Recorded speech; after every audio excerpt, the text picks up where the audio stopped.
Hi friends, welcome back to another exciting episode of On Location Vancouver, brought to you with the support of TELUS Story Hive, and I'm your host Zara Durrani. Today we're here at the 20th annual Gem Fest, Western Canada's premier film festival dedicated to women and gender diverse filmmakers. Today we're honored to speak with Anaïsa, Visser, the Executive Director of Gender Equity and Media Society, also known as GEMS Vancouver. Anaïsa is an accomplished writer, director, and arts administrator with a rich international background, having lived in countries such as Mozambique, the United States, France, and of course Canada.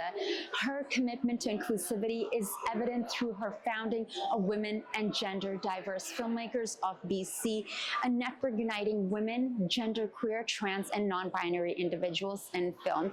Today we'll explore her journey, the mission of Gem Fest, and the exciting events lined up for this year's festival. Folks, I'm so excited to have with us Anaïsa Visser. It's been a very, very busy week for you, and we're just able to squeeze in a little bit of time last minute because I wanted to make sure that we got some words of wisdom for her, for a lot of inspiring filmmakers, local filmmakers. Yes, the festival has been around for 20 years. It's really awesome. I think the first time I came to this festival was probably about a decade ago, when I was first in film school. And I remember just being so inspired and so in awe of the people who were running it and of the people who were attending it and the filmmakers, and just the energy that we felt here, the sort of exchange of just like, I don't know, it was just so genuine and so inspiring. So, to be working here now is such an honor and a privilege. And it's phenomenal. That's amazing. Yeah. And I'm just going to say this, just before we started rolling, we were talking about our heritage. And I have to tell you, especially here on the West Coast, I don't get to meet many folks of Pakistani origin in working in film and television. I know in Toronto there's like a lot, and you're half Pakistani. Yeah. Salam alaikum. Yeah. You're like, I don't know what that means. No, I do. You do? Okay. Yeah. So my dad's family is Pakistani, but we are, I'm fourth generation Mozambican, so they emigrated to Mozambique to Africa in the early 1900s. So I still have a lot of family in Karachi, but they're mostly in Africa at this point and have been for generations. That's really cool. I love that. Well, we'll have to sit down and dig deep into that. So your background is quite diverse, having lived in France, as we were speaking, the US, obviously Canada and Mozambique. How do you feel that those experiences have shaped your journey into filmmaking and now your role, with GemFest? I think I've been very privileged to just have a very compassionate eye for other people's stories and a very open heart and open sense of wanting to just welcome everyone to a festival like GEMS or GemFest. The fact that we have equity in our name as well, as of 2 years ago we had a name change, and so to me it is about the equity. It's about the ability to bring together people. It's about the ability to build community, and to just be like a family of diverse and multicultural and just different stories and different storytellers and filmmakers coming together. I'd love to talk about aspiring filmmakers, and something that an advice that's been given to me is that I used to think back in the day when I was in film school, that okay, you only go to a festival if you have like a project in it, and and then sometimes your mindset gets wrapped around that, versus I've been to festivals like internationally, to Cannes and different places, and the connections you make, even if you don't have a project there, just by meeting people in that space and getting inspired, whether it is by going to a luncheon or an awards show or watching a film, and the inspiration that you get. So I'd love to hear your thoughts on that, and especially for aspiring filmmakers or students who are still in school right now, what advice you would give to them and how they can perhaps get involved next year with GemFest. Absolutely, yeah. I like to say that there's something at GemFest for everyone, of every age and every demographic. We really try to cultivate a program that is catering to everyone. And I think we also offer a lot of free events, and that's in part because we know that there are people who are facing barriers financially, be they students or seniors minors or people with disabilities or people from underrepresented or marginalized communities.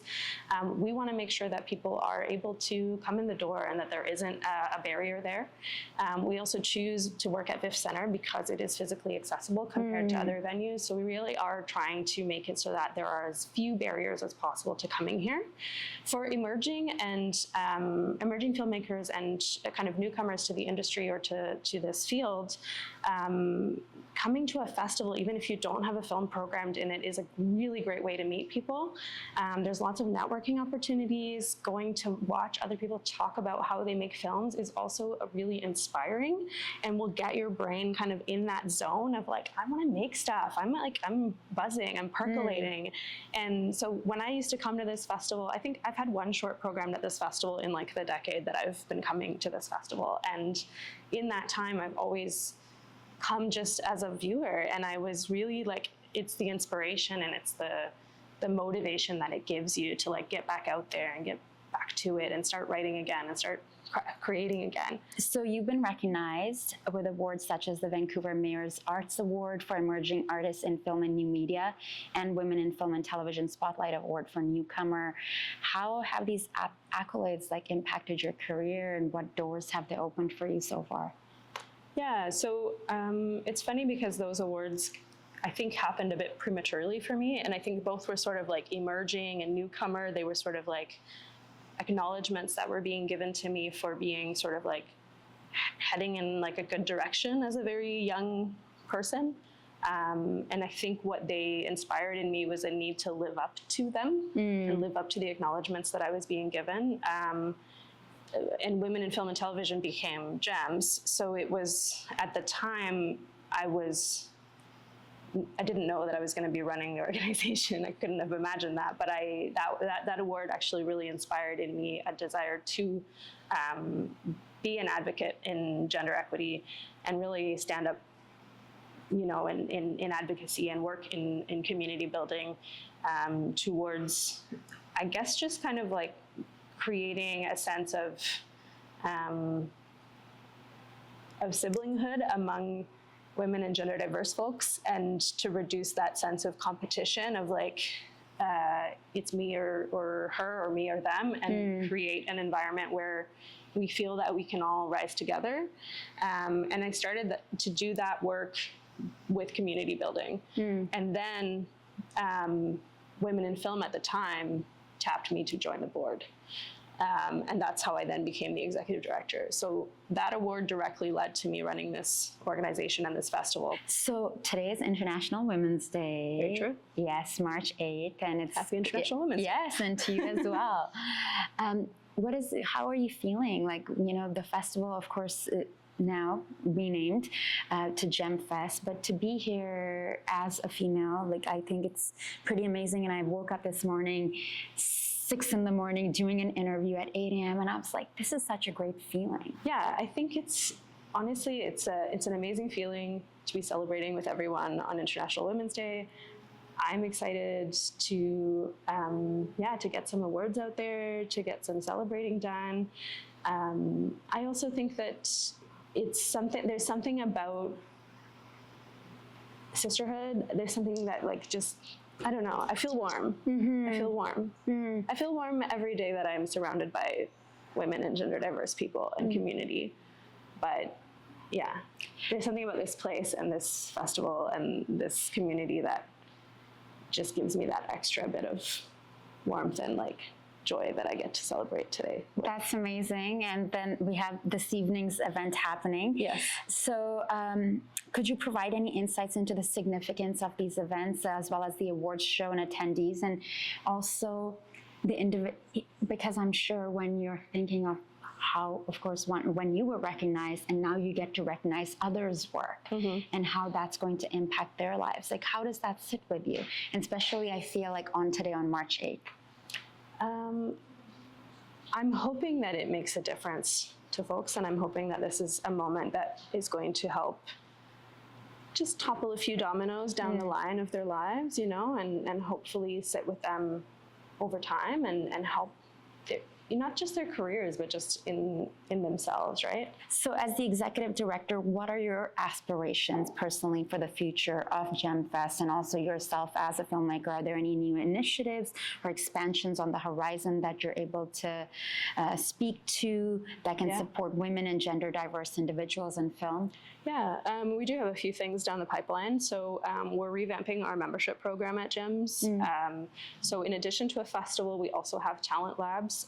We run a couple of different things. We have an emerging TV producers program, which is coming back this year for the fourth iteration. Okay. Is that fiction or nonfiction? That's for fiction. That's for narrative TV pilots. And what it does is it takes up to 10 producers. It will be 10 this year. 10 producers that are ready with like a TV pilot, and they want to learn to produce. It's very business. It's very like, you want to work as a boss lady or a boss person, and you want to take your TV pilot to the narrative scene in Canada. It does have to be producible in Canada, so you kind of want something that's like not Game of Thrones, but maybe is more like Schitt's Creek, or something that's kind of like Canadian budget size.